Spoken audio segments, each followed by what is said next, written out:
President William Ruto has defended the timing of signing the amended Computer Misuse and Cybercrimes Act, saying it merely coincided with the death of Raila Odinga. The head of state said he was only fulfilling his constitutional duty as president, saying he assented to laws that are meant to protect Kenyans from online harm, misinformation and extremism. And TV's Laban Shaban begins our broadcast tonight. 9 days after signing 8 bills into law, President William Ruto has come out to defend the controversial 2025 Computer Misuse and Cybercrimes Act of 2025, one that has ignited fierce debate online. He responded to growing criticism over why he assented to the laws on the very day the late Raila Odinga passed on. The head of state is accused of quietly endorsing the bills in the shadow of national mourning. Amendment ilifanywa na bunge. Mimi niliamuka on Wednesday. Mimi nikiwa na kwa sababu hiyo ndio ilikuwa kazi yangu ya siku hiyo. Na ni kazi ya kikatiba ya kutia mkono sheria, kwa sababu ilikuwa imepita viwango vyote.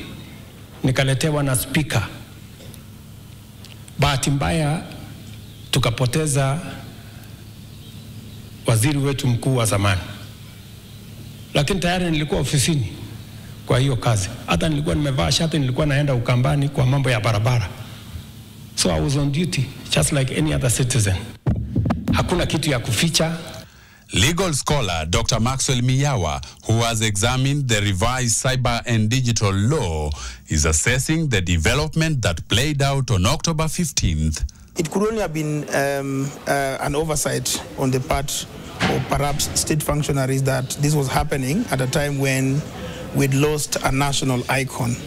But I do not see any ill intentions of the president signing a raft of legislations on that particular day. Some of those legislations are very progressive. President Ruto defended the legislation, insisting the end goal is to safeguard Kenyans, even as he lashed out at what he described as a tide of misinformation. Vijana wetu wanaangaishwa. They are being terrorized kule kwa social media na mambo machafu, mambo ya usherati, mambo ya pornography. Hiyo pia lazima tuzuie kama serikali. Wale wanaosema waseme ukweli, wawachane na porojo, wawache misinformation, wawache disinformation. Let us speak what is right. One of the most contentious clauses in the amended law is Section 27, which criminalizes the publication or transmission of electronic messages that are grossly offensive or likely to cause another person to commit suicide. While acknowledging the progress in tightening digital laws, Dr. Maxwell Miyawa argues that this provision remains dangerously vague. We are talking about information that is of a grossly offensive nature. I think that is very, very broad. It is so indeterminate. Perhaps in certain cases can also be subjective.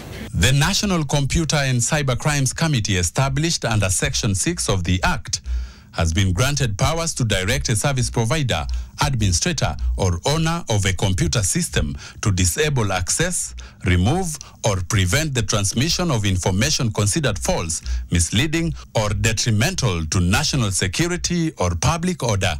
Critics fear the clause could open the door to censorship. If you make a blanket and a sweeping provision that says you will be required to remove or to withdraw, I think that probably may not sit well with the Right to a Fair Administrative Actions Act. The chair of the National Assembly Committee on Information, Communication and Innovation, John Kiarie, acknowledges the need for greater public sensitization on the law. Now, the conversation that is happening, and especially online, has been at best misleading, but at worst, the propagation of fake news. The cyber law, first enacted in 2018, was amended in 2024. Changes the government says were meant to align the law with rapid advances in technology and the digital economy.